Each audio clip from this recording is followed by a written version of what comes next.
Yo soy Ivonne Novoa, soy abogada y me desempeñé por mucho tiempo en el área de la medicina veterinaria. El día de hoy vamos a hablar sobre todas esas historias, situaciones y decisiones que ocurren detrás de cada consulta veterinaria, de las que nadie habla, pero que son muy necesarias. Los riesgos legales en la práctica veterinaria. Bueno, sin más preámbulos, para esta conversación nos acompaña el día de hoy el doctor Yasmir Arroyo Munive, quien se desempeña como médico veterinario con más de 30 años de experiencia y es el fundador de una de las clínicas más grandes de aquí de Sincelejo. Y por otro lado tenemos al doctor Jorge Vitar. El doctor Jorge se desempeña como abogado civilista y el día de hoy nos estará hablando sobre el alcance de la responsabilidad civil que hay detrás de la medicina veterinaria. Entonces, bueno, doctor, empecemos con la primera pregunta. Va para usted. ¿Un veterinario puede hacer todo correctamente y aún así tener riesgos legales? Bueno, fíjate, por más que no pareciera, sí. Han dicho, hacer todo correctamente y aún así no escapamos a que pudiéramos tener algún problema. ¿Oíste? Sí ocurre.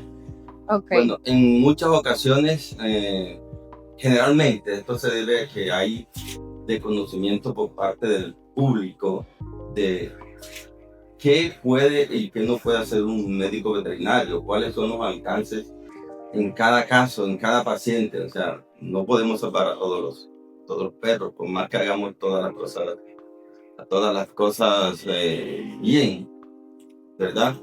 Te puedo poner un ejemplo. Por ejemplo, me pueden traer un perrito cachorro de 4 meses con 2 días sin comer, con diarrea, sanguinolenta, vómito. Le hacemos los exámenes, tiene parvovirosis. Y nosotros podemos hacer todo bien. Ya hicimos el examen clínico correcto, el diagnóstico correcto, lo internamos, le hacemos el diagnóstico, el tratamiento adecuado y se muere el perro.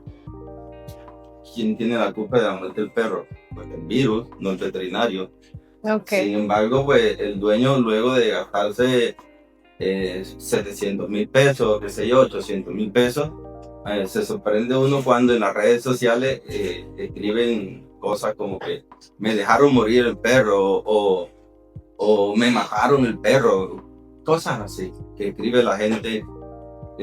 Uno está aquí pues como para tratar de solucionar.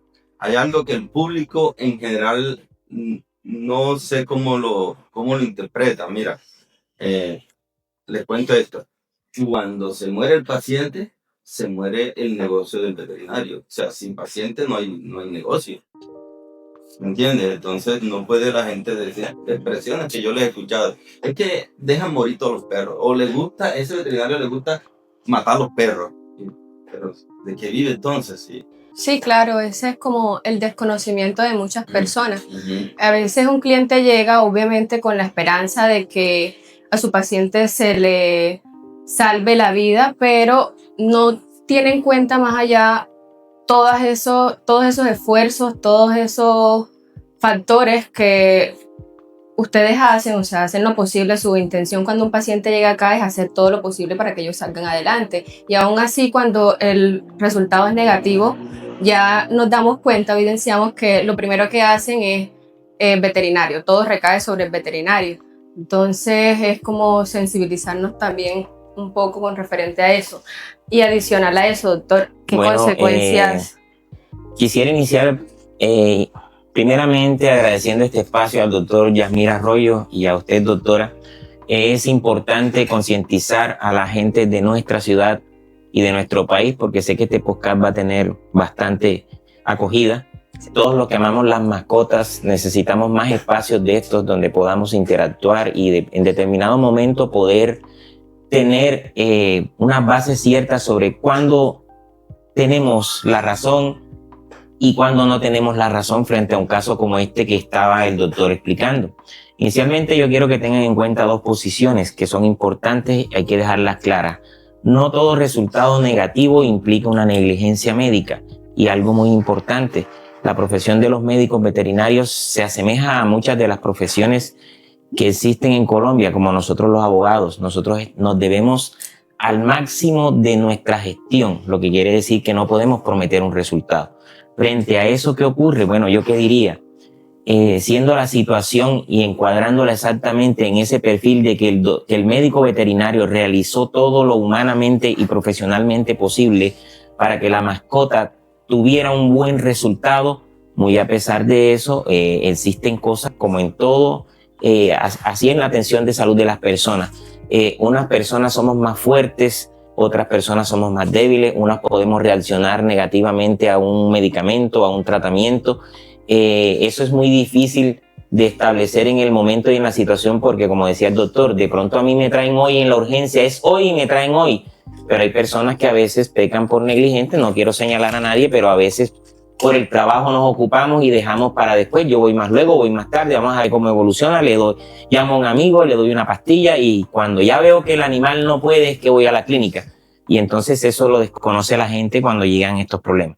Entonces, ¿qué diría yo? Bueno, en este caso, no importa el resultado, si llega a ser negativo, ¿qué le toca al profesional médico y qué le toca a la persona? Yo diría que desde el punto de vista del profesional médico, él en su ética profesional, en medio del acto médico, debe de asegurarse de que todas las cosas que hizo estaban al alcance y al tope de las obligaciones que tiene como profesional. Llevar bien adecuada una historia médica, haber conversado muy bien con el dueño del paciente, tener empatía con su paciente, porque es que en esto hay que tener amor para poder interactuar bien con la mascota. Aparte de eso, de llevar toda esa relación, hacer el seguimiento durante el procedimiento, porque muchas veces el paciente puede salir de las manos del veterinario y estar atendido por auxiliares en el proceso del cuidado de la mascota.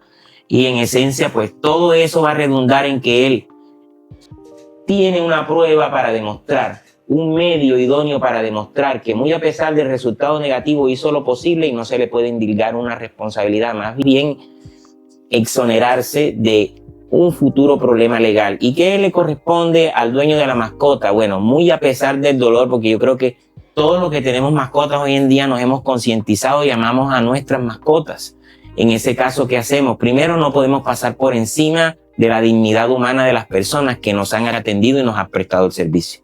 Segundo, muy a pesar del dolor, bueno, ¿a qué tengo derecho yo? Mínimamente comienzo pidiendo por la historia clínica del paciente, pero obviamente todo tiene unos indicios. Si yo llego al lugar y siento que el profesional carece de ciertas cosas que me generan la empatía y la confianza dentro de la atención, yo digo, bueno, inicialmente podría tener como base de la decisión a futuro este incidente, pero si luego ya la historia me corrobora que simplemente por la pasión de momento, los sentimientos encontrados, de ver que mi mascota no reacciona como yo espero, obviamente no voy a tener un punto de vista neutral. Yo estoy afectado por mis sentimientos y puedo tomar decisiones inadecuadas, pero en esencia no es lo correcto salir de la clínica luego de que le entregan la historia clínica y le han prestado los servicios, primero a despotricar del médico porque él también es un ser humano. Yo primero debo llenarme de los argumentos suficientes y tener un peritaje mínimamente que acredite, que indique que lo que hizo el médico no estuvo a la altura de su responsabilidad, y eso no es algo fácil. Créanme que la mayoría de los casos se deshacen porque al final lo que se creía no es, y la historia termina demostrando que hasta muchas veces existen condiciones ocultas por los mismos dueños cuando el médico recibe el paciente y el médico le hace las preguntas del caso y la persona, sea por temor a que no le atiendan bien al perro o por cualquier otra cosa, oculta cualquier detalle y ese mínimo detalle resulta fundamental en el resultado de lo que se hizo por la mascota. Entonces, en este caso, pues, desde los dos perfiles, ¿cuál es mi responsabilidad como dueño de la mascota?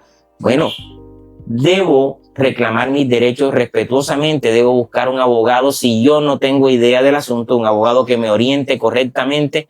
Y bueno, si necesito un peritazgo, no voy a correr donde el primer médico que se me ocurra o porque es un amigo mío o porque lo puedo llamar y contarle, porque la historia puede escapar y yo entre una cosa y otra puedo amañar la historia sin que yo me lo proponga.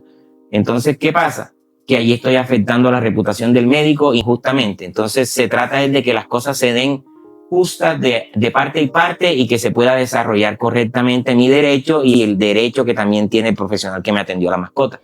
En ese caso, pues él, en un proceso de responsabilidad, deberá demostrar que actuó diligentemente y como le pide la profesión y el momento. Y la persona debe demostrar que no fue esa la condición del profesional médico, y no solo por su dicho, porque aquí no es el dicho del médico contra el dicho del paciente, contra el dueño de la mascota, es lo que tengo a la mano, la prueba que tengo que demuestra que tengo la razón. Y aún así, teniendo la razón, debemos llevar las relaciones en un cordial respeto, porque ningún médico atiende al paciente para que se le muera, ni en la medicina humana ni en la medicina animal. Yo creo que eso va contra toda lógica. Que no nos guste la forma de ser de profesional no indica que sea un mal profesional. Vamos a lo de fondo, y es cómo me lo atendió, de qué manera me lo atendió, hizo los seguimientos correctos, le di la información correcta, fui leal con ese médico veterinario y con mi mascota, no la llevé tarde. Todas esas cosas se van a resolver dentro de ese proceso, y muchas veces terminan pues desistiendo, o en camino concilian, o cualquier otra alternativa que exista, pero yo diría que es lo más importante para poder encontrar la verdad. El médico que le corresponde y la clínica en apoyo del profesional, darle las herramientas para que pueda demostrar en la consulta y a lo largo de la atención del paciente que hizo todo lo que la ley le ordenaba y su ética médica profesional, con una historia bien compactada, con un consentimiento informado dado al paciente correctamente, al dueño del paciente, y luego, bueno, facilitarle esa información si llega a ser necesaria para que la persona tome decisiones y mire a ver si decide emprender acciones contra el médico o la clínica, o simplemente entiende que se hizo todo y que aunque tenga un dolor muy profundo, hay una lógica de atención y que la cosa se hizo de buena fe. Okay. Eso es todo lo que quiero aportar en esta pregunta. Ok, doctor. Ya entendemos de que muchas veces las actuaciones de las personas que no obtienen resultados positivos con su mascota, lo primero que hacen es ir a publicar en sus redes sociales o a perjudicar el buen nombre de la empresa y del médico veterinario. ¿De qué manera debe actuar, en este caso, el afectado, que es el médico veterinario, que le están vulnerando su buen nombre, su empresa, con acusaciones que no tienen a veces, muchas veces, fundamento de hechos? Sí, son infundadas o carentes de sustento. Bueno, yo paso primero desde la parte humana, porque yo también soy padre tengo muchas mascotas, me gusta adoptar, me gusta rescatar, y siempre trato de ponerme en el lugar del ser humano, porque antes que todos somos seres humanos, y es entendible ese profundo dolor que se siente, mucho más cuando la mascota es más que un animal para nosotros, o sea, tiene un grado de familiaridad que lo consideramos un par de nosotros. Entonces, en ese momento que ocurre lo que decía anteriormente, a veces somos irresponsables en medio del dolor y extralimitamos la versión que vamos a dar, o buscamos el medio para desquitarnos de esa rabia en el momento, utilizamos los conductos inapropiados. Entonces, ¿qué le quiero decir a toda esa familia mascotas y a los que nos ven en estos momentos? Muy a pesar de eso, siempre conserven sus 5 sentidos, la calma, y entiendan de que esas acciones pueden repercutir en su contra, porque todo lo que sale, así como sale, puede regresar. Les explico. El médico, pues, ¿qué consejo le doy? No pierda su ética, su comportamiento y su línea y esencia como profesional y persona. Para eso la ley da las salidas a los asuntos. Inicialmente podríamos llamar a la persona para conciliar frente al tema, porque me está causando un problema en mi imagen y yo entiendo como ser humano, bueno, está bien, está en un momento de dolor y no entiende lo que yo le explico. De pronto alguien se atraviesa con una mala intención o sin mala intención y coincide con ese dolor de la persona y le dice, no, sí, allá fue donde te mataron el animal, y sigue la cosa agravándose. Entonces, ¿qué le digo? Posterior a eso, pues el profesional puede llamarlo a conciliar, y si considera que no habiendo la conciliación en este caso, y sigue, porque lo más peligroso de esto es que lo llevan al plano de las redes sociales, y hoy en día ese es un voz a voz que rápidamente llega masivamente a las personas, porque todos estamos interconectados hoy en día en este mundo, y comenzamos a recibir y a tener una posición que no es la adecuada, y es que comenzamos a tener actos de dirección sobre quién es la persona que afectamos con el comentario. Ya le estamos endilgando, le estamos cambiando ese buen nombre que la persona trae. Entonces, frente a eso, pues el médico podría luego de no conciliar con la persona, demandarlo por esos daños y perjuicios causados por un acto calumnioso, injurioso, no importa que haya sido en medio de una situación de dolor, pero que está lesionando sus intereses, su profesión y su futuro. Entonces les doy ese consejo, muy a pesar de ese dolor y esas ganas y esa impotencia, pues acordémonos que para todos es igual.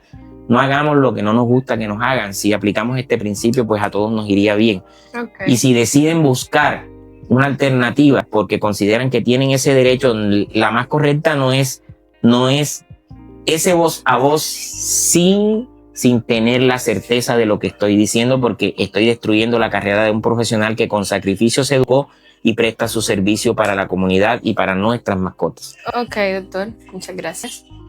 Doctor, la siguiente pregunta sería, ¿cómo maneja la comunicación con los dueños de mascotas cuando ocurren complicaciones en el paciente? Bueno, mira, lo primero, la comunicación empieza precisamente cuando el animalito se queda internado, porque en ese momento se le explica cuáles pudieran llegar a ser los alcances del tratamiento que le ofrecemos. De hecho, muchos pacientes toca remitirlos, porque nadie se la sabe toda.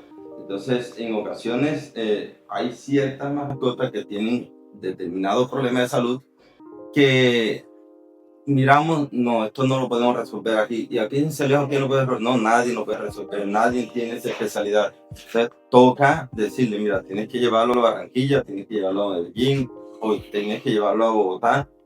Y en ese momento, pues el cliente decidirá si lo lleva o permite que lo sigamos atendiendo nosotros a pesar de las limitaciones que ya sabiendo de antemano tenemos. Y cuando lamentablemente fallecen las mascotas, pues se les da como, digamos, la información correspondiente de qué pudo haber sucedido. Generalmente, cuando los pacientes están hospitalizados, el día a día se les va informando cómo han ido pasando las mascotas, y muchos tutores ya pueden ir como, digamos, adelantándose a si la mascota se va a recuperar o va a fallecer. Ya eso normalmente ellos ya van teniendo como una idea según lo que vaya el día a día pasando con las mascotas, y definitivamente hay enfermedades que es muy difícil a alguien decirle que un perro se va a recuperar. Por ejemplo, un perro con parvovirosis, un perro con moquillo, o bien puede ser un perro con ehrlichiosis, que se ha vuelto como una epidemia. Últimamente hay demasiados perros con ehrlichiosis. Okay. Doctor, ¿y qué prácticas considera usted fundamentales para prevenir esos problemas en el ejercicio clínico? Como lo decía acá el doctor Vitar, hay que empezar llenando una buena historia clínica donde se detalle todo lo que se haga y lo que se deje de hacer. Lo que se deja hacer también. Por ejemplo, se le dice al tutor que hay que hacer un rayo X, el tutor dice pues que no tiene dinero o que es muy caro. Toca lamentablemente en la historia anotar, la señora dijo que el rayo X era muy caro y no lo autorizó, o comentó que en el momento no tiene dinero y que se lo va a hacer el año que viene. Todo, incluso hay que intentar poner allí las palabras tales y cuales como textualmente, como las dijo. Y nosotros como empresa nos ha tocado colocar un sistema de 32 cámaras con audio, porque es que la gente luego sale diciendo que yo no dije eso. Entonces, pues lamentablemente nos ha tocado llegar a esos puntos de poder después mostrarles el audio y decirles, mire, esto fue lo que usted dijo. Ya. Bueno, además, ya llevando la buena historia, la gente debe llenar los consentimientos, porque luego no puede decir que le hicieron cosas que yo no autoricé.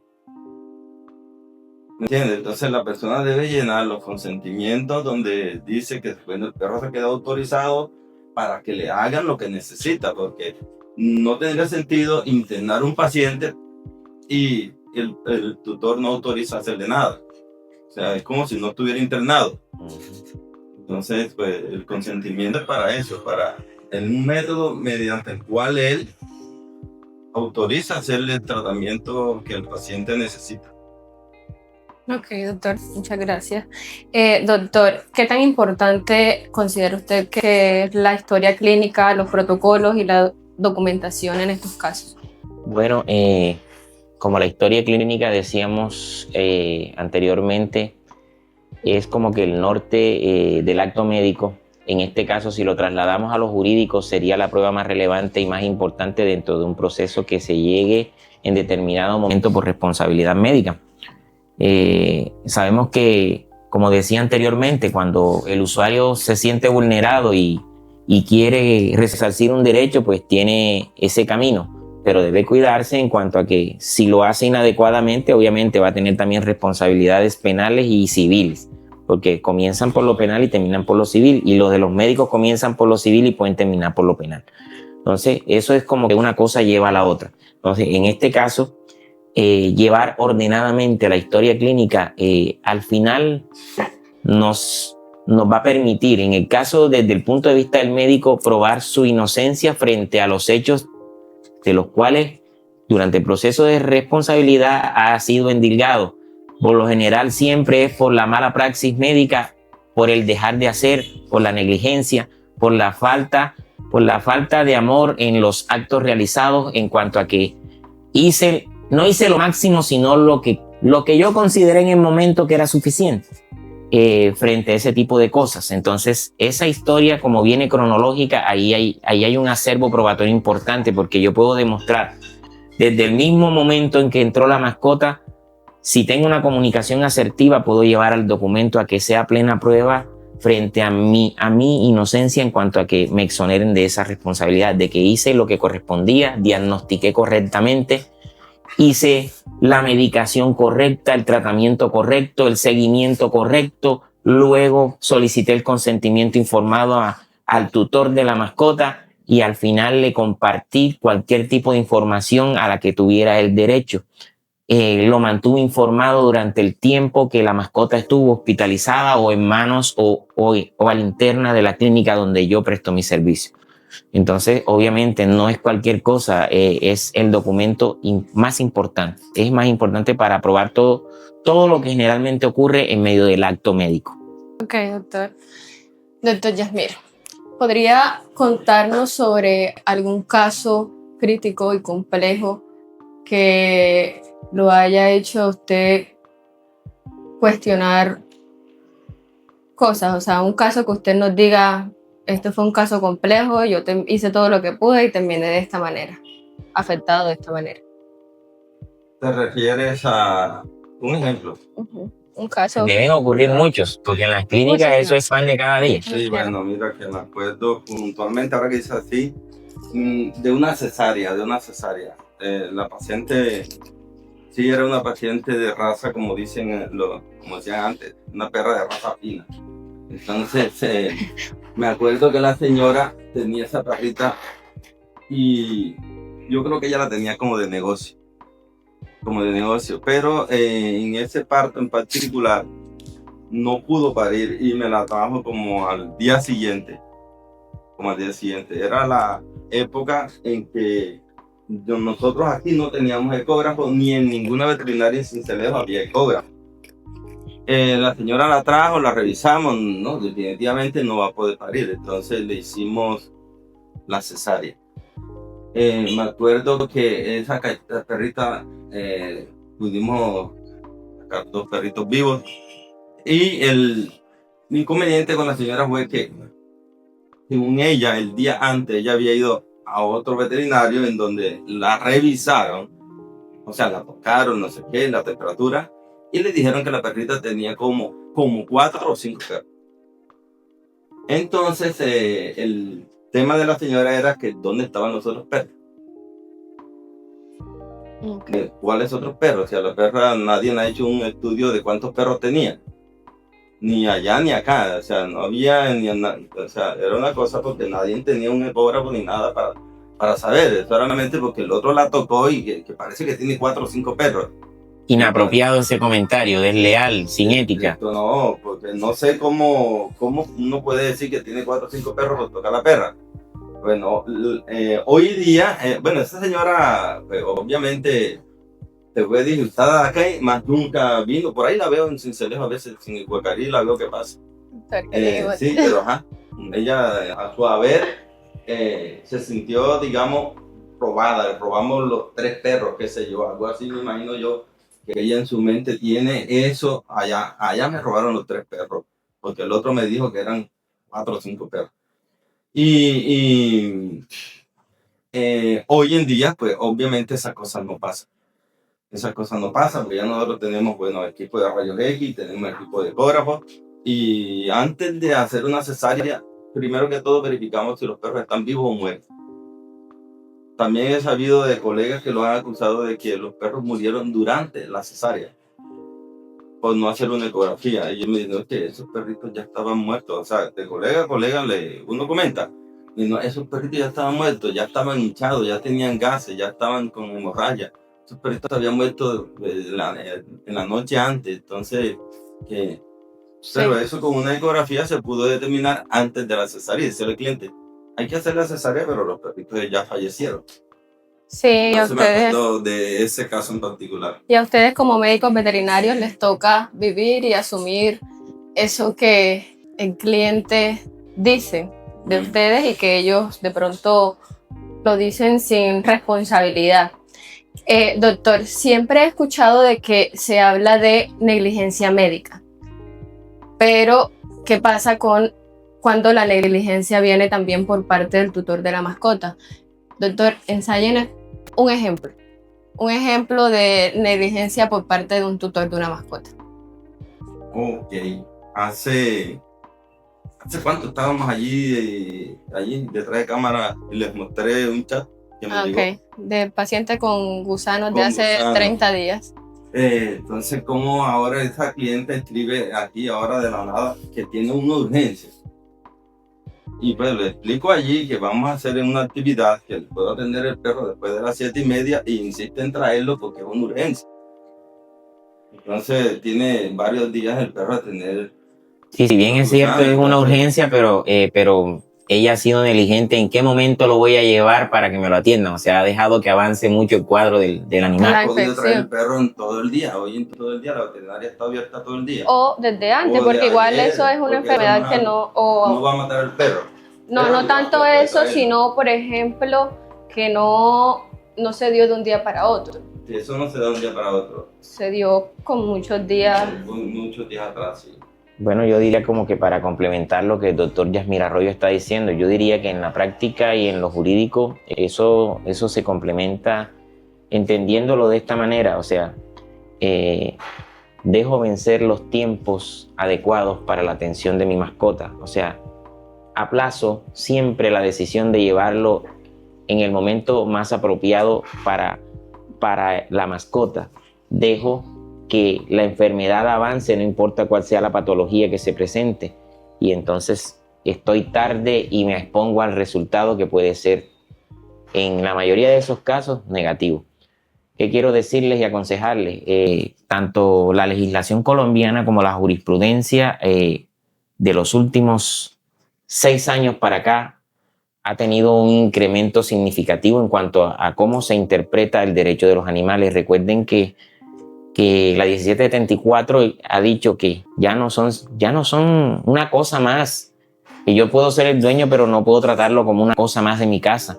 Los descosificó y dijo, son seres sintientes, tienen derechos, y no solamente esos derechos, sino a quienes nos corresponde velar por esos derechos. Una vez me hago de una mascota, yo respondo por esa mascota. Lo que ocurre es que la cultura colombiana es una cultura difícil. Nosotros estamos en medio de un país donde todavía vemos novelas mexicanas de hace 20 años y perdón por la crítica. La gente no se educa para entender que con sus actos negligentes se perjudica a él mismo y a su mascota, y luego discute sobre el acto negligente porque se cree con derecho a infligir el sufrimiento por la negligencia de la atención adecuada de su misma mascota. Aunque no le pegue, le está haciendo un daño peor que maltratarlo, porque negarle la atención médica viéndolo enfermo, eso es terrible. Eso es condenarlo, eso es un acto de crueldad, de lo cual yo no estoy en nada de acuerdo y considero que la ley se ha quedado corta porque los castigos deben ser más altos. Aquí en Colombia hemos demostrado que a veces castigar por la ley penal a la gente le vale, como decimos vulgarmente, Pero yo sí digo que en los animales, obviamente, tiene que haber una retribución de acuerdo al grado de culpa que yo tenga o la responsabilidad que tenga. Entonces, en este caso, están expuestos a eso, porque la ley dijo claramente, no solamente son los médicos, las instituciones que atienden la salud de los animales, los dueños, los tutores, también somos responsables del resultado y de las cosas que ocurren con el animal. Y a veces somos el primero, porque somos el que tenemos el animal en la casa y el que lo estamos viendo y el que simple y llanamente, por muchos motivos, porque no me dio la gana, porque no tengo la plata, porque prefiero otras actividades primero que atender a mi mascota. Entonces, cuando quiero ponerme las pilas y llevarlo, entonces lo que le llevo al médico es un problema. Y esa es otra circunstancia que los médicos sufren también acá de buena fe. El animal llega y la persona en ese momento llega ofuscada y se cree con la razón de que lo atiendan enseguida, pero no está viendo, oye, pero ven acá.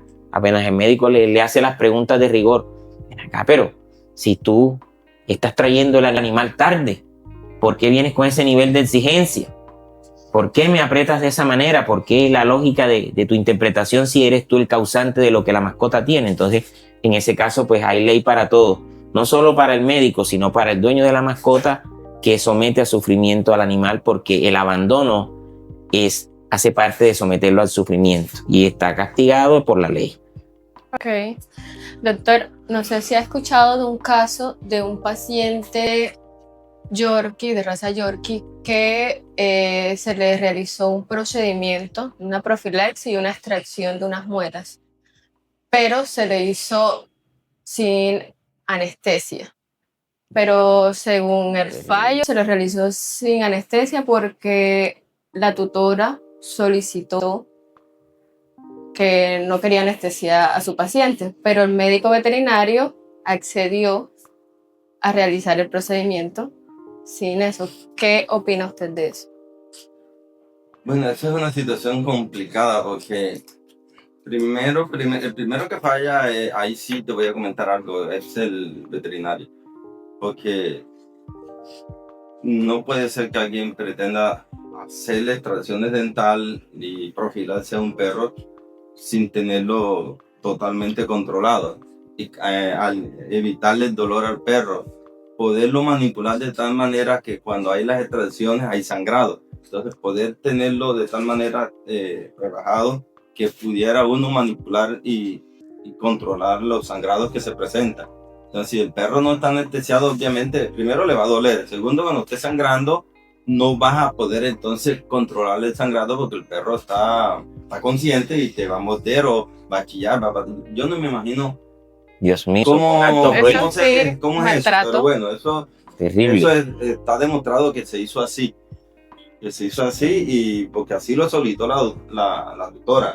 Y el veterinario, pues, cayó en el juego de hacerlo como lo solicitó. O sea, no fue que el doctor prestaba el servicio de esa manera o que era su característica, ¿no? Ella le indicó que lo quería así y él sí, y accedió. muchas veces eso se presenta, ¿no, doctor? Sí, por el tema de que le da miedo la anestesia, pero fíjate, entonces también hacerlo sin anestesia. De pronto era un perrito geriátrico, sí, ya de edad. Es probable porque si le sacaron, no tengo el dato, pero fueron 7, 8 muelas, total, no sé. Total que fue una cosa loca, Dios mío. no fue una sola pieza. Uf. Entonces eso, terrible. ese caso esos son pues ya casos extremos. Son terrible. casos extremos, pero el veterinario es el primero que tiene que poner el más responsable. Aquí nos han llegado este año gente que me han hecho ofrecimientos a mí como que tengo un pitbull de 5 meses. Vamos a cortarle a la oreja. Yo se lo traigo en la noche cuando ya todo el mundo se haya ido para que nadie sepa que usted se las cortó. Eso no tiene por qué saberlo nadie, no sé qué. Y yo me lo llevo apenas terminen y ya eso nadie tiene por qué saber que usted le cortó la oreja. Resulta de que el corte de oreja está prohibido por ley en Colombia. Entonces, pues ya está comprometiéndolo usted. Sí, ya yo soy el que tengo que decirle al cliente, no, la ley no lo permite la ley, así que no se trata de que si vienen a las 10 de la noche, que ya no haya nadie, que no nos vean, no se trata de eso, se trata de que está prohibido por la ley. Bueno, en ese caso, ¿cuál sería mi aporte frente a eso? Porque sí es importante y es una oportunidad porque Muchas veces uno directamente con las personas no hay ese voz a voz que tienen hoy en día las redes sociales. Y yo diría que lo que el doctor dice es muy acertado y mi aporte sería, bueno, primero, ¿por qué yo no me coloco en el lugar de mi mascota para poder entender cómo se sentiría cuando yo lo someto a un procedimiento que de pronto él no lo necesita directamente o de urgencia, sino que es un tema estético o que yo quiero hacerlo ver de otra manera y no como la naturaleza misma del ser dice que debe ser? Entonces, no es una redundancia, yo creo que entendieron la idea. Entonces, por ejemplo, si mi perro es un perro peludo y yo me lo traigo de Bogotá para la costa, ya de entrada estoy atentando contra la salud de ese perro, porque no es el clima para el perro. Obviamente, si luego quiero yo, no, vamos a ver si es posible hacerle un corte que me lo ayude para que en el calor, y resulta que esa raza necesita su pelo, pero yo llego a la clínica y yo soy don fulano y yo tengo dinero, o de pronto no soy don fulano, pero tengo con qué mandarle a hacer el tratamiento, lo que yo quiera. Entonces llego a la entidad donde me van a prestar el servicio y yo llego imponiendo que quiero esto o aquello y me están diciendo, mire, no se puede, mire, no lo debe hacer por esto. La respuesta que muchos dan es, bueno, yo soy el que voy a pagar y el dueño de la mascota. No, señor. Este es un regaño para todos esos que se creen que porque son dueños del animal pueden hacer con él lo que les dé la gana. No es así. Eso es una forma de maltrato. No se debe, no se puede. Cada raza tiene sus formas, tiene sus necesidades. La naturaleza lo formó de tal manera en su cuerpo, en sus facciones, en su mismo interior, y no todos responden de la misma manera, porque yo no puedo, un perro pequeño, porque le hago esto, eso se le ve bien a un perro grande, solo por el hecho de la vanidad mía como dueño lo someto a eso. Eso también es crueldad. Entonces, invito desde este espacio a todos los colegas que trabajan a la par del doctor Yasmir, que prestan los mismos servicios. El afán no es el dinero. No moneticen el derecho de los animales, porque el que es buen profesional todos los días Dios le da y le lleva para que coma. Prioricen los derechos de los animales en ese momento. Acuérdense, colóquense en el lugar de ellos. ¿Les gustaría que les pasen una máquina por la cabeza sin su consentimiento? Yo creo que no les gustaría. Entonces yo creo que lo apropiado sería concertar entre el especialista que me va a atender, el que se mueve en ese medio, el que sabe más que yo del animal, porque yo puedo leer, instruirme, lo que sea, pero nunca voy a saber más que el veterinario o que el esteticista que me atiende mi mascota. Entonces, escuchemos a las personas que nos prestan los servicios, porque eso es importante en el resultado final. Muchas mascotas, luego después de eso, qué terrible caso esto, eso fue una tortura. El médico, para mí, un bandido, perdónenme la palabra, pero no se debió prestar para eso ninguna plata sobre el capricho de la dueña, cuando él sabía lo que le iba a causar a ese animal. Sí. Entonces, es mejor el antes que el después. La prevención va desde el acuerdo entre las partes. Llega el interesado con su mascota y el médico que lo atiende, o la persona que le va a prestar el servicio. Entonces, pongámonos en el lugar correcto. ¿Qué es lo que se debe hacer antes de la vanidad mía como dueño de la mascota? ¿Será que yo puedo obtener ese capricho? Y si la persona me dice, bueno, es viable, perfecto, no afecta a la mascota, estamos bien. Pero si de entrada lo que usted quiere hacerle es contrario a la dignidad misma del animal, pues no debe ser, y el lugar donde presta el servicio debe oponerse. Debe oponerse porque, como le digo, no es el interés del dinero, es el bienestar del animal. Tenemos que mirar más esa línea, el bienestar del animal, porque al final el dueño tiene un afecto y un vínculo con la mascota, y lo que recibe de la mascota es eso, ese vínculo sentimental, esa emoción con su mascota, ese bienestar que el animal le da. Y la entidad que lo va a atender, obviamente, obtiene un recurso por prestar el servicio, pero tenemos que tener una ética, quedémonos tranquilos. El animal se fue bien, lo atendimos correctamente, y si nos negamos, no hay cargo de conciencia, se hizo lo que había que hacer y no hay señalamientos. Entonces, frente a eso, cada quien tiene su rol cuando un momento de esto se presenta. Mantengamos la línea para no violentar a los pobres animales que al final son los perjudicados. Ok, doctor. Doctor, ¿en qué situaciones en su experiencia son las que más le generan como conflictos con los propietarios de mascotas? Bueno, fíjate que aquí estamos hablando de la parte médica, pero no es la parte médica la que genera más conflicto aquí en la veterinaria. es en el área de estética donde Ok. todos los días alguien reclama. Todos los días alguien reclama. Ocurren vainas que yo no sé por qué ocurren, pero bueno, pero ocurre. Mandan un perrito de esos que mandan a mutilar 2 veces al año. Y mandan una foto que la descargan de Google. Entonces quieren que el perro, que primero no está acostumbrado a que lo anden acicalando. Segundo, que el pelaje de esa mascota no es igual al otro. De hecho, la raza a veces no es ni exactamente la misma, es alguna parecida. Sí, son perros, pero distintos. Distinto. Entonces No, quieren y que todo a su influye. mascota lo hagan como el que está en la foto de Google. Y cuando uno les dice todas esas cosas, sale bueno, pero entonces para eso uno les paga. Salen con Sí, con esas se cosas. ciegan y no miran. Sí, entonces tiene un perro que lo traen ennudado, ya no le cabe más un nudo, entonces el peluquero le dice, bueno, no se puede pinar porque eso lo va a maltratar, en fin, lo mejor es motivarlo para que quede bajito, no quede bajito y luego le vuelva a crecer su cabello. Entonces se disgustan, salen diciendo que es que se quieren ganar la plata fácil, se la quieren ganar facilito, son flojos. ¿Cómo es posible que no sean capaces de pinar un perro?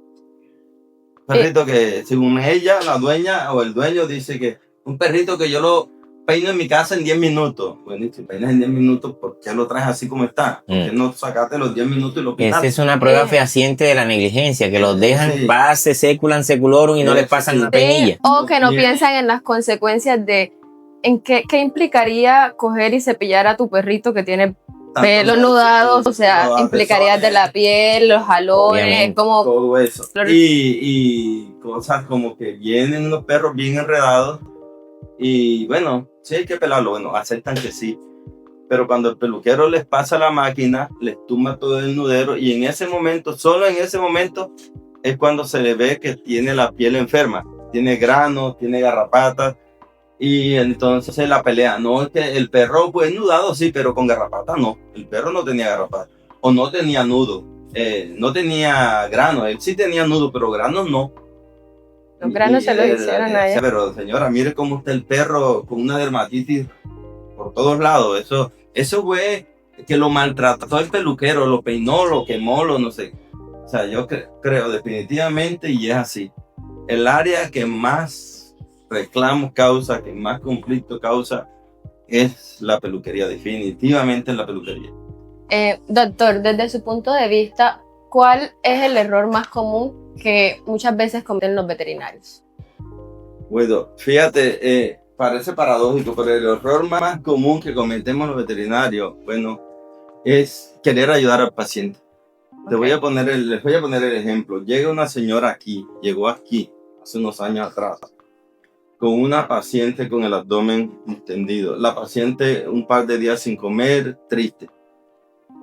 ¿Por qué tiene el abdomen así? No se sabe. Eso implicaba hacerle ecografía o radiografía, exámenes de laboratorio, para poder llegar A un qué. diagnóstico. Porque las posibilidades eran muchas. Podía estar embarazada, podía tener un tumor, podía tener una retención de líquido, o simplemente podía estar obesa y la causa de la tristeza y lo otro sea otra cosa.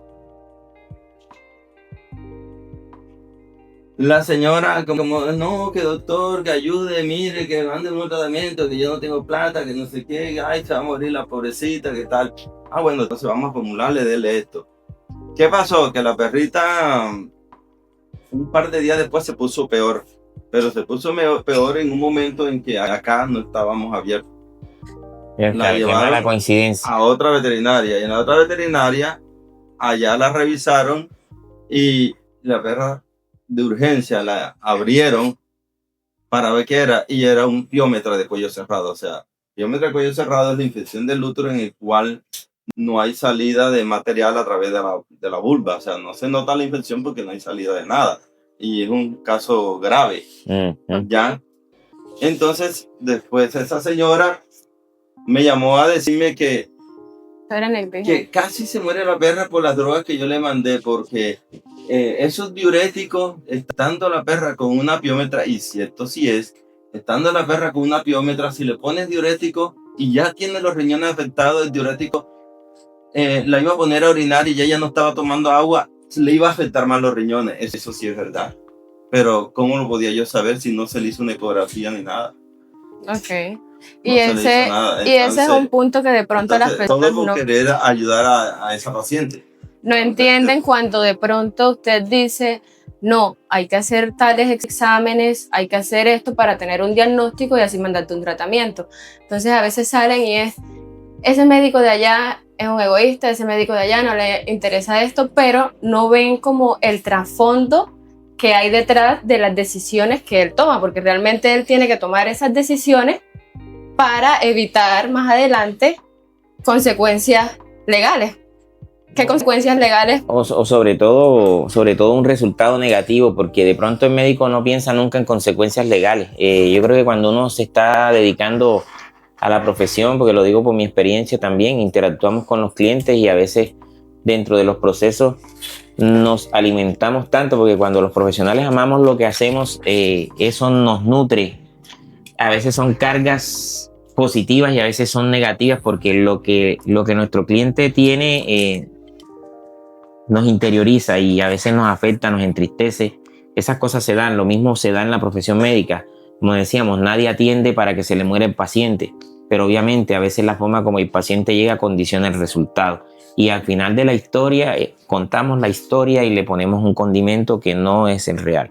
O sea, en el caso acá puntual de lo que hablábamos, bueno, estadísticamente frente a lo que son estos casos, la estadística dice que, bueno, en primer lugar, que somos muy poco diligentes en la información que se registra cuando se atiende al paciente. Dice que muy a pesar de que saben el peso que tiene la historia clínica, esa historia médica del paciente cuando se está atendiendo, fallamos mucho porque primero o no la hacemos como corresponde o segundo lo tomamos muy coloquial porque hay mucha gente, parece mentira, todavía que hay consultorios de garaje donde el profesional está atendiendo en su casa y como nadie lo está viendo, pues tiene esa praxis. Esa es una mala praxis.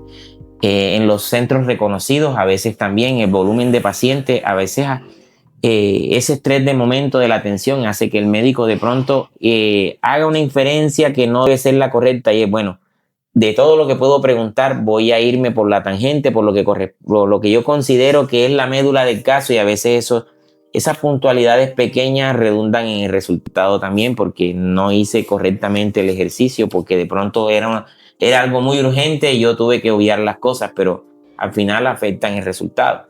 Entonces, en este caso, pues diría yo que esa sería una según estadísticamente. La segunda es, la gente se queja muchísimo de la mala atención del profesional.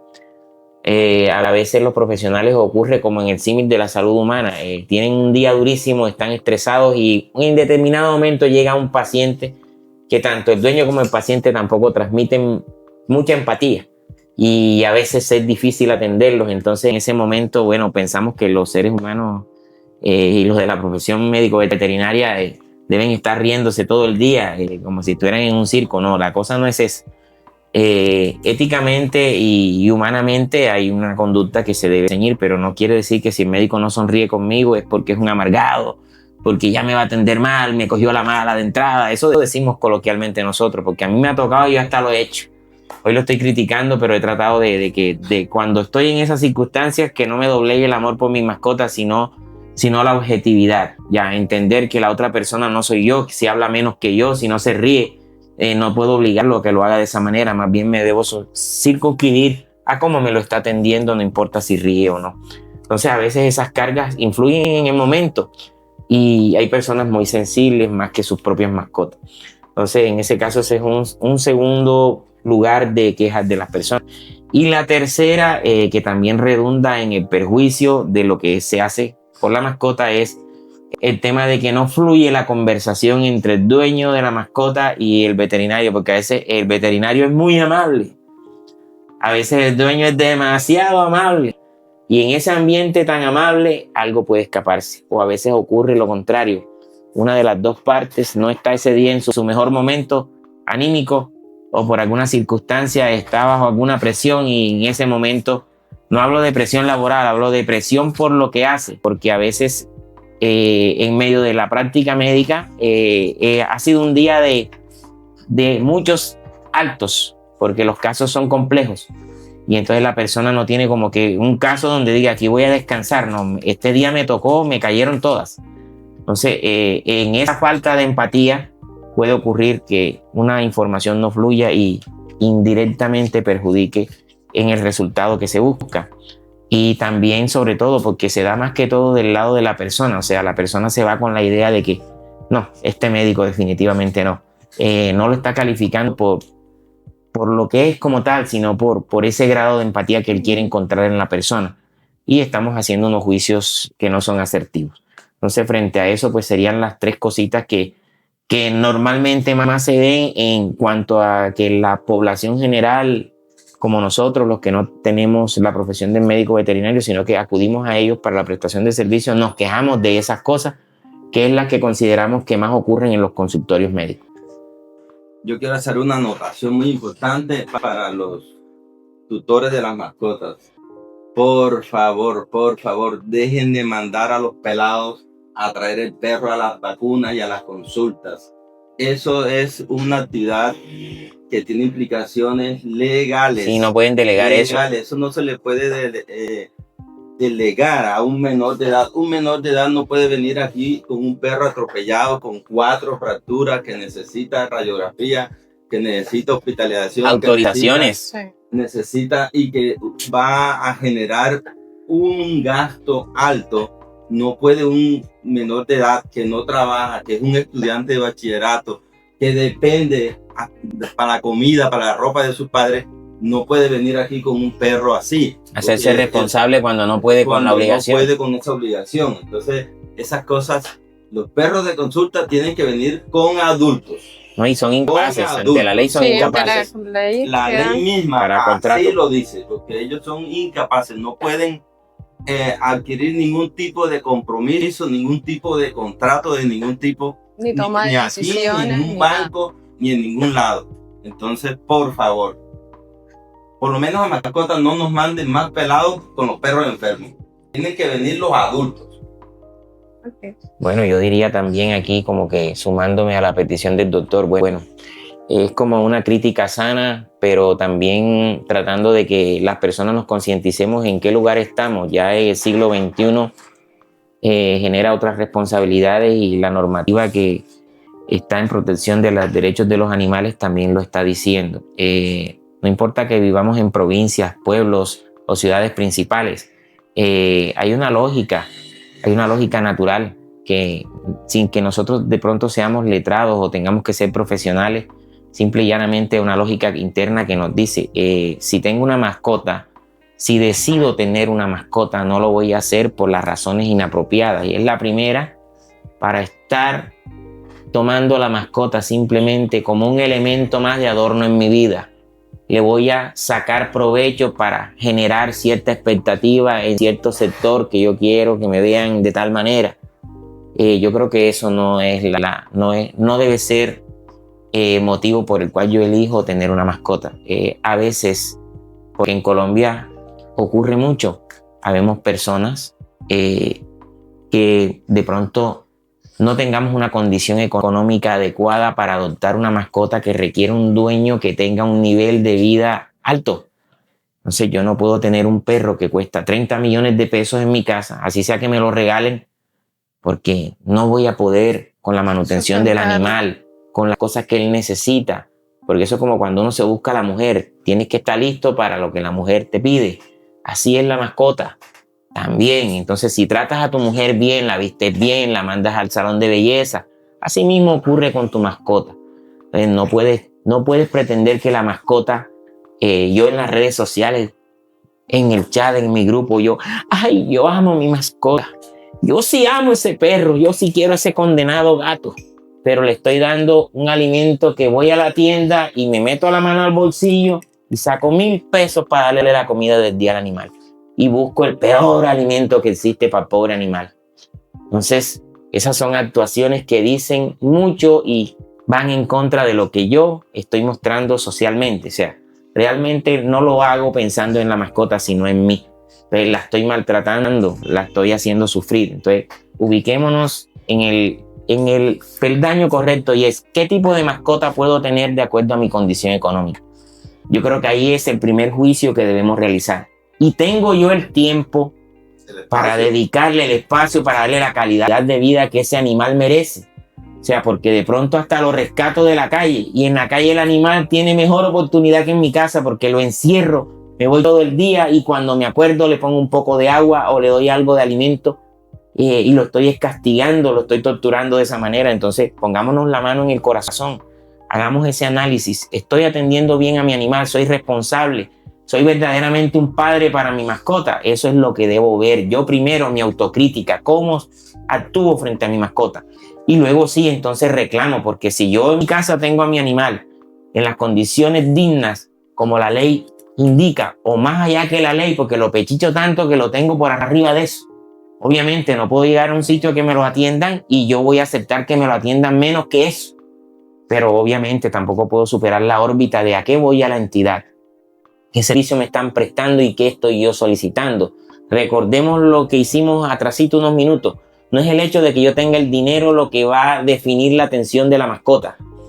Tanto en una urgencia como en un tratamiento estético. Yo lo puedo desear, pero es el profesional el que al final me va a decir si puede o no puede realizarlo de acuerdo a la mascota. Entonces, aprender a entender eso, que tenemos unos límites, no importa que tengamos el recurso, y cuando no tengamos el recurso, entonces no nos hagamos responsables, porque no podemos con la responsabilidad. De entrada, esas cosas nos van a liberar de futuros problemas, de responsabilidades, de ser señalados y todo lo demás. Entonces, les mando un abrazo a todos y los exhorto a que si adoptamos una mascota, lo hagamos por lo alto, no negándole las cosas al pobre animal. Acuérdense que ellos no hablan, y es tan difícil atender lo que no habla. Hay que comenzar a entender que desde ahí nace todo, desde la elección de si tengo o no una mascota. Ok, doctor, así es. Eso se llama tenencia responsable de mascotas. Mis hechos no demuestran lo que digo, entonces vamos a buscar que eso sea así. Doctor, para finalizar, algunas palabras. Hombre, bueno, primero de todo, darte gracias a ti, a los doctores, por acompañarme en este momento. Espero que el mensaje que le hemos enviado hoy les haya aclarado algunas situaciones a algunos clientes. También quiero invitar a los colegas para que en sus veterinarias pues también hagan cumplir la normatividad, y que ellos mismos cumplan con la normatividad, y de esa manera es el gremio como tal el que se va a ver beneficiado. Entonces, colegas, les dejo la invitación. Sí, correcto. Ok, muchas gracias, doctor Jorge, doctor Yasmir, por su espacio y por su aporte. Bueno, gracias a ustedes. Entonces, queda claro de que la medicina veterinaria no solamente implica conocimiento, sino que también es una decisión y una responsabilidad que tiene impactos a futuro. Entonces, nos vemos en un próximo capítulo. Mucho gusto. Bye.